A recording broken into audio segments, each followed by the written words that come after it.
Hello friends, ఇది పుదీనా అండి. చూడండి ఎంత పెద్ద పెద్ద ఆకులతో బాగా వస్తుందో. నేను 2 కొమ్మల్ని గుచ్చాను, కొంచెం లావుగా ఉన్నవి, మార్కెట్లో తెచ్చినవి. పాతదంతాను అయిపోయినది, కొంచెం చనిపోతే మళ్ళీ పెట్టాను. ఇది పగిలిపోయిన టబ్ అండి. దీని నిండాను అడుగునంతాను కిచెన్ వేస్ట్ వేసేసి పైన మట్టితో కప్పేసినాక ఈ పుదీనా పెట్టాను. నెల రోజుల్లో చూడండి మట్టి అంతా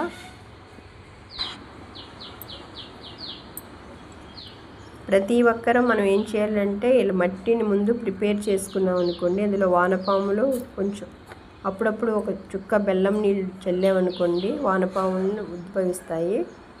మనం పేడెలు తెస్తాం కాబట్టి ఇలా గుంత చేసేసి అందులో ఉల్లిపాయ తొక్కులు పెట్టేసి మట్టి కప్పేస్తే ఎరువు అవుతుంటుంది.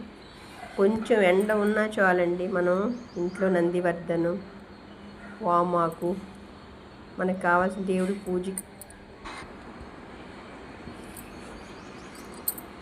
సూర్యోదయం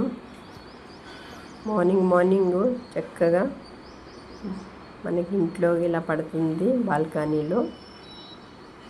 నచ్చితే లైక్ చేయండి. Thank you.